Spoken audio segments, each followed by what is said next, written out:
Hello friends, स्वागत है आप सभी का हमारे यूट्यूब चैनल अनफॉरगेटेबल्स बाइक पे। तो फ्रेंड्स, हमारा आज का टॉपिक है हमारी जो आरएक्स सीरीज की जो भी बाइक है उसका एक अच्छा एवरेज मिलने के लिए कुछ टिप्स एंड ट्रिक्स है। तो वह चेक करते हैं और आपके साथ ये डिटेल भी शेयर करते हैं। तो दोस्तों, एवरेज ही मायने नहीं रखता, आरएक्स चलाने वाले को पिकअप भी चाहिए। तो पिकअप भी होना बहुत जरूरी है बाइक में, उसी के साथ हमको एक अच्छा वेल माइलेज वो भी मिलना जरूरी है। तो उसके लिए क्या क्या सेटिंग्स जरूरी है और किस तरह का हमारा बाइक होना चाहिए, तो उसके लिए क्या क्या चीजें करनी पड़ सकती है, उसका पूरा फुल डिटेल हम जानने वाले हैं। तो अगर ये जानकारी आपको इन्फॉर्मेटिव लगे तो प्लीज वीडियो को लाइक शेयर और सब्सक्राइब जरूर कर दीजिए। तो दोस्तों, आइए देखते हैं क्या क्या सेटिंग्स होनी चाहिए। तो दोस्तों, हमारा जो एयर फिल्टर होता है वो सबसे पहले बहुत बढ़िया क्लीन होना चाहिए, यानी कि हर 3000 किलोमीटर पर इसको क्लीन करना जरूरी है। ऑयल का जो है वो इसमें, जिसको हम इंजन ऑयल बोलते हैं, वो एक्चुअली गेयर ऑयल होता है। इसमें इंजन ऑयल जो कहते हैं वो गलत बात है, क्योंकि इसमें टू स्ट्रोक बाइक होने की वजह से इसमें गेयर ऑयल ही होता है। तो ये 10W30 जो होता है ना, ये इसके लिए बेस्ट होता है। 20W40 थोड़ा गाढ़ा होने की वजह से क्लच बेल का आवाज तो दब जाएगा उससे, लेकिन गाड़ी थोड़ी भारी चलती है। तो उसके लिए क्या है, इसको थोड़ा पतला रेशो वाला यानी कि 10W30 ऑयल जो है वही बहुत अच्छा काम करता है। और इसमें एक मेन बात है, इसकी जो फ्यूल लाइन है वो प्रॉपर काम करनी चाहिए। कभी क्या है, हमारी बाइक जो है ये विंटेज बाइक है, इसमें अगर रस्ट हो जाए तो टैंक में रस्ट होने की वजह से ये लाइन भी चौक रहती है, और पेट्रोल फिल्टर चौक रहने की वजह से सप्लाई प्रॉपर ना मिले तो बाइक जो है ना वो अच्छे से चलती नहीं है, और थोड़ा हाई स्पीड में हमको बाइक जो है वो लॉकिंग करती है, यानी कि पेट्रोल खत्म हुआ इस तरह की फीलिंग आती है उस टाइम। तो दोस्तों, वो भी क्लीन होना चाहिए। और हमारा कार्बोरेटर क्लीन होने के बाद किस तरह की सेटिंग रहती है उसका भी एक डेमो देखते हैं। हमारा कार्बोरेटर जो है वो अच्छे से सेटिंग होना चाहिए, और सेटिंग किस तरह की होनी चाहिए वो तो हर मिस्त्री को मालूम है। हाईएस्ट आरपीएम पे उसका एयर मिक्सचर और पेट्रोल मिक्सचर सही करके, मतलब उसको हाईएस्ट आरपीएम पे सेट करके उसको अच्छा आइडल देते हैं। तो वो हो गई इसकी कार्बोरेटर की सेटिंग। और एक इंपॉर्टेंट चीज है, वो अभी आपको बताने जा रहा हूं मैं। जिन लोग की बाइक में जो पिकअप कम है, या फिर बाइक अभी अभी रिस्टोर की है और उसके बाद उन्होंने खाली कार्बोरेटर क्लीन करके फिट किया है, तो उन लोग को ये चेक करना है कि अपना ये जो पिन वाला जो एरिया है वो उन्होंने ये वाला जेट अंदर का निकाल कर, मतलब मेन जेट के अंदर भी एक जेट होता है जो ये जो पित्तल का दिख रहा है आपको, तो जिसमें हमारी नीडल पिन चलती है ना, वो वाला एरिया भी ऊपर से प्रेस करके हम निकाल सकते हैं। तो इसको इधर साइड से ठोक कर अंदर की साइड से जिधर से जेट लगा है उधर से ही निकालना है। और उसको उसको तीन तीन लाइन में होल होते हैं, बहुत बारीक होल होते हैं, उसको क्लियर करना है।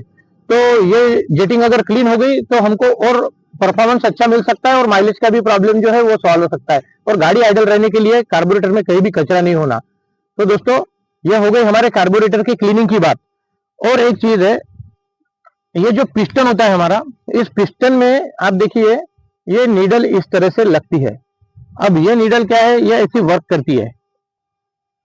तो दोस्तों, सबसे इंपॉर्टेंट रोल है इस नीडल का। तो ये नीडल भी कहीं से डैमेज नहीं होनी चाहिए। और दूसरी बात, आपकी जो बाइक है अगर RX 100 है तो उसमें 5 ग्रू रहेंगे, RX 135 है तब भी इसमें 5 ग्रू रहेंगे। और अगर आपकी बाइक जो है वो 5 स्पीड है तो उसमें 3 ही ग्रू रहेंगे। इस तरह सबके कार्बोरेटर में अलग अलग नीडल होती है। तो दोस्तों, ये लॉक जो है ना, ये ऐसा प्रेस करने से थोड़ा निकल जाएगा। तो दोस्तों, इस नीडल को जो है वो सेंटर में सेट करने के बाद देखिए क्या होता है। इसको अगर हम सेंटर की सेटिंग रखते हैं तो ना पिकअप ज्यादा है ना एवरेज ज्यादा है, तो एक अच्छा मिक्सचर हमारी बाइक को मिल रहा है। वही सपोज हमको अगर पिकअप बहुत ज्यादा चाहिए तो हमको क्या करना है कि इस लॉक को थोड़ा डाउन पोजीशन करना है, और हमको ज्यादा चाहिए पिकअप तो और डाउन करना है। तो इससे क्या होगा, हमको एवरेज बिल्कुल नहीं मिलेगा, एवरेज की उम्मीद छोड़ दीजिए। तो इस टाइम में जो है हमको बस पिकअप ही पिकअप मिलने वाला है, और पेट्रोल बहुत अच्छा लेने वाली है बाइक। और हर सेटिंग के साथ कार्बोरेटर की फिर से नए से सेटिंग करना जरूरी है, क्योंकि जितना पेट्रोल बढ़ा रहे हैं हम, जितना जितना हम नीडल पिन की ये लॉक को डाउन करेंगे उतना उतना हमारा पेट्रोल बढ़ने वाला है। और अगर पेट्रोल हमारा बढ़ रहा है तो पेट्रोल बढ़ने के बाद क्या है दोस्तों, हमारा एयर मिक्सचर भी सही होना चाहिए, इसलिए हमको दोबारा से कार्बोरेटर सेटिंग करनी है। तो दोस्तों, इस तरह से इसकी जो है पिन की सेटिंग होती है। अब देखिए, सपोज हमको अगर अच्छा माइलेज चाहिए तो एक तो मिडल में एवरेज और पिकअप दोनों मिल गए, लेकिन इस लॉक को जितना जितना हम टॉप पर ले जाएंगे उतना हमको थोड़ा वीक पिकअप आएगा, और एयर मिक्सचर भी थोड़ा चेंज होने की वजह से माइलेज भी ठीक मिलेगा। तो फिलहाल मेरे बाइक का जो सेटिंग है ना दोस्तों, वो मैं सेंटर में रख रहा हूँ। सेंटर में रखने से क्या है कि पेट्रोल मिक्सचर भी अच्छा मिल रहा है, और पेट्रोल मिक्सचर जो है वो अगर कम मिलने लगे तो हमारा बाइक जो है वो सीज हो जाएगा। जितना हमारा बाइक वर्कआउट कर रहा है उतना उसको प्रॉपर पेट्रोल भी मिलना जरूरी है, नहीं तो हमारा बाइक सीज होने का बहुत ज्यादा चांस रहता है। पेट्रोल का मिक्सचर एकदम ज्यादा भी नहीं होना और एकदम कम भी नहीं होना। अगर पेट्रोल मिक्सचर कम जा रहा है और हमारी बाइक लंबा ही लंबा दौड़ रही है, कंटिन्यू दौड़ रही है, तो जैसे कि 100 किलोमीटर हम लंबा जा रहे हैं और हमारी बाइक का पेट्रोल कम मिल रहा है बाइक को, और सपोज हमारी सेटिंग अगर एकदम ऊपर टॉप पे है तो उसको पेट्रोल कम मिल रहा है, और इस टाइम में क्या होता है कि बाइक ज्यादा रन करते करते ही पेट्रोल कम मिलने की वजह से हीट हो जाएगी और उसका जो पिस्टन है वो सीज हो जाएगा। तो इसके लिए एक मिडल सेटिंग रखना जरूरी है, ये जरूर चेक कीजिए। और मिडल से भी थोड़ा नीचे अगर करते हैं, यानी कि थर्ड ग्रुव से फोर्थ में अगर जाते हैं, तो फोर्थ में भी एवरेज उतना ज्यादा नहीं घटता, लेकिन बाइक चलाने का मजा ही कुछ अलग आ जाता है। तो इस तरह की होगी परफॉर्मेंस की सेटिंग। अब दोस्तों अगर एवरेज चाहिए और पिकअप दोनों चाहिए तो बिल्कुल बीच में सेटिंग रखिए, यानी कि इसके 5 ग्रुव में जो सेंटर वाला जो ग्रुव है उसी में रखिए, मतलब कि ऊपर से तीसरा और नीचे से भी तीसरा, इस तरह का इसका सेटिंग करना है आपको। अब ये सेटिंग करने के बाद प्रॉपर अपने कार्बोरेटर की सेटिंग करनी है, और बाइक की चेन जो है वो अच्छे से ना एकदम लूज होनी चाहिए ना एकदम टाइट होनी चाहिए। और रही बात दोनों व्हील्स की, तो दोनों जो हमारे गाड़ी के व्हील्स है वो दोनों व्हील जो है एकदम फ्री होने चाहिए, उसमें मतलब कोई जाम नहीं होना चाहिए बिल्कुल। अगर हमारी गाड़ी को थोड़ा सा भी हम रोटेशन देते हैं तो वो अच्छे से फ्री घूमना चाहिए, तो वो भी आपको अभी बता रहा हूं मैं। तो दोस्तों इस तरह से व्हील जो है अपना फ्री होना चाहिए। आप देखिए एकदम हल्के से चल रहा है, और हमारा पीछे का भी व्हील देखिए, दोनों व्हील एकदम फ्री है। तो इस तरह हमको जो है 39 या फिर 40 तक आराम से एवरेज मिल रहा है।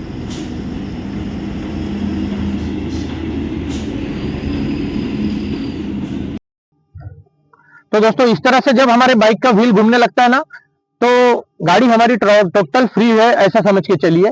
और हमारे क्लच बेल की भी सेटिंग अच्छी होनी चाहिए, क्योंकि क्लच बेल अगर अच्छे से वर्क नहीं कर रहा है और वो क्लच लेकर बाइक अगर चल रही है, तो उस समय क्या होता है कि हमारी बाइक का जो है वो माइलेज कम होने लगता है। तो इस तरह की ये 3-4 सेटिंग्स है।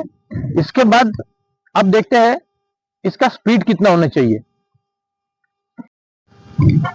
तो दोस्तों एक इंपॉर्टेंट बात और है। अब देखिए हमारी बाइक का जो RX 100 का टायर है ये 250/18 है, और RX 135 को जो टायर हम डालते हैं ना वो 275/18 होता है, यानी उसका फ्रंट और रियर दोनों 275/18 ही होता है। बस RX 100 में पीछे का 275/18 है और आगे का 250/18 है। तो 250/18 बोले तो बहुत लाइट वेट और एकदम कम चौड़ा और बढ़िया ठीक ठाक ब्रॉडनेस वाला ही टायर है, एकदम ज्यादा लूना की तरह छोटा भी नहीं है। तो इसके ओरिजिनल जो टायर साइज है यही होती है। तो इसका एक प्रॉपर टायर भी होना चाहिए, जैसे कि हम ओवर साइज के टायर्स डालते हैं ना, उससे भी हमारा पिकअप और माइलेज दोनों पर फर्क पड़ता है। अब देखिए पीछे का टायर, तो देखिए दोस्तों ये 275/18 है, तो ये 275/18 है, और इसका रिंग का जो साइज है वो भी 18 ही है। तो आप देखिए दोस्तों ये 275/18 जो साइज है, ये कंपनी से जब बाइक आती थी तभी भी यही साइज रहता था बाइक में, और देखिए कोई ओवर साइज वाला टायर नहीं है। तो इस तरह हमने हमारी 100 को रखा है। तो एक प्रॉपर साइज वाले टायर होने के बाद जो होता है ना वो अच्छा माइलेज और पिकअप भी अच्छा लेती है गाड़ी। अब दूसरी बात दोस्तों, हमारे ब्रेक का जो वर्किंग है वो भी ठीक ठाक होना चाहिए, गाड़ी बिल्कुल जाम नहीं होनी चाहिए। और दोस्तों चेन का कैसा है कि एकदम टाइट भी नहीं होनी चाहिए और एकदम फ्री भी नहीं होनी चाहिए। अब देखिए दोस्तों, और इसकी साइलेंसर की जो बात है, अगर आपके पास जेन्युइन साइलेंसर नहीं है 6 होल वाला, तो आपको थोड़ा पिकअप के बारे में प्रॉब्लम आ सकता है। और जेन्युइन साइलेंसर जो है उसकी सेटिंग में क्या फर्क है अब पता नहीं, लेकिन मैंने भी चेक किया है। एक आफ्टर मार्केट साइलेंसर और एक जेन्युइन साइलेंसर जो 6 होल वाला है, उसको लगाने के बाद गाड़ी चलाने का मजा ही कुछ अलग आ रहा है।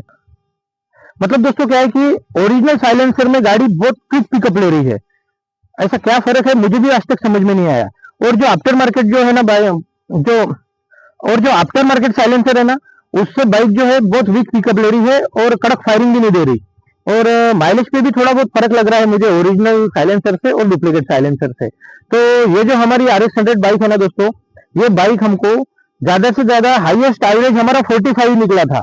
तो उसके लिए हमने क्या किया था, इसकी इस तरह की जितनी बातें अभी आपको बताई है उसकी सब अच्छे से सेटिंग की और एक रन पे निकल गए थे हम लोग हाल ही में चिकलदरा करके आए थे, तो हमने 250 किलोमीटर कंटिन्यू रन किया है ये बाइक से।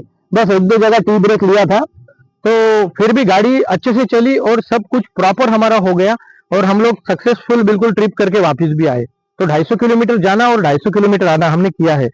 तो माइलेज अगर अच्छा निकालना है तो एक प्रॉपर जो इसकी स्पीड होती है ना दोस्तों, 60 से 80 में हमको अच्छा माइलेज मिल जाता है। तो 60 और 80 अगर हम चल रहे हैं, वो भी एकदम फर्राटेदार, जैसे ज्यादा रेस करके अगर नहीं चल रहे, तो हमारी बाइक है ना अच्छे से 40 अबव एवरेज दे देगी। 40 भी मिला तो बहुत बड़ी बात है। और जैसे हम 100 को कैच करेंगे और 100 तक चलते हैं कंटिन्यू, तो 90 100 90 100 90 100 ऐसा अगर कर रहे हैं तो हमको ज्यादा से ज्यादा 35 टू 38 ही एवरेज मिलेगा। तो ऐसा लॉन्ग टूर पे तो पॉसिबल नहीं है एवरेज देखना, लेकिन दोस्तों हमने जब बाइक कंटिन्यू 80 तक चलाई थी और सब हमारा ग्रुप मिलकर राइड कर रहा था, तो उस टाइम हमको 45 एवरेज मिला था। और बाइक को जो पोर्ट करते हैं ना, तो पोर्ट करने से पूरी सेटिंग बिगड़ जाती है। तो पिकअप भले ही मिलता होगा, वो भी क्विक पिकअप नहीं रहता, जगह से स्टार्टिंग पिकअप नहीं रहता है पोर्ट वाली बाइक में। पोर्ट वाली बाइक फर्स्ट गियर में पिकअप उतना नहीं लेती, बाद में सेकंड के बाद लंबा लंबा खींचती है और बाद में वो अच्छा टॉप एंड भी देती है। तो सेकंड गियर से ज्यादा रेस होने के बाद ही वो पिकअप बताती है। तो इस तरह दोस्तों इसका पोर्टिंग का भी मैटर होता है। तो ओरिजिनल जो ब्लॉक है उसका कैसा होता है कि जगह से ही पिकअप लेती है गाड़ी और माइलेज भी अच्छा देती है। तो क्योंकि उसके इंटेक पोर्ट जो है, वो ब्लॉडन पोर्ट जो होते हैं, वो ओरिजिनल होने की वजह से वो सही इंटेक लेती है, तो इसलिए उसको ज्यादा पेट्रोल भी नहीं लगता और अच्छा फायर भी देती है वो गाड़ी, और अच्छा पिकअप के साथ अच्छा एवरेज भी देती है। तो देखिए दोस्तों, इसको जो है हम प्रॉपर 60 और 80 के बीच में चलाना है। और इस तरह से हमको लंबा रन अगर है तो हमारे नीडल की सेटिंग भी जो है वो सेंटर में रखकर चलना है। और हमको कोई शॉर्ट राइड है और पिकअप का ज्यादा ही मजा लेना है, तो नीडल पिन के लॉक को थोड़ा डाउन कर देना है, जिससे कि हमको अच्छा पिकअप मिल सके। तो इस तरह की इसके कुछ सेटिंग्स है दोस्तों। और अगर ये वीडियो इंफॉर्मेटिव लगे तो प्लीज अपने दोस्तों तक भी जरूर शेयर कीजिए। और जितने भी हमारे आरएक्स लवर्स है उनको ये सब सेटिंग्स पता होनी चाहिए, क्योंकि सिचुएशन के हिसाब से हमको उसकी सेटिंग चेंज करनी पड़ती है। हमको ज्यादा ऑफ रोड चलना है या फिर हमको ज्यादा ओबर खाबर रोड, ज्यादा हाईएस्ट चढ़ाई है, तो उस हिसाब से हमको अलग अलग सेटिंग्स कंपनी ने भी दी है। और रैली राइडिंग या फिर जैसे हमको स्पोर्ट्स इवेंट है, तो एकदम हाईएस्ट मतलब एकदम डाउन में अगर सेटिंग रहेगी, डाउन वाले ग्रुप में, तो उससे हमको और ज्यादा पिकअप और परफॉर्मेंस मिलेगा। तो मजे भी करने हैं और बाइक का ख्याल भी रखना है, बाइक सीज भी नहीं होनी चाहिए। तो इस तरह से हिसाब टू हिसाब अपना बराबर सेटिंग रखिए। तो इस तरह की इस वीडियो में जानकारी थी दोस्तों। अगर वीडियो इन्फॉर्मेटिव लगे तो प्लीज दोस्तों तक भी पहुंचाइए और लाइक शेयर जरूर कीजिए। तो चलिए मिलते हैं ऐसे ही एक इन्फॉर्मेटिव वीडियो में दोस्तों। तब तक के लिए जय हिंद एंड बाय बाय दोस्तों। Thank you.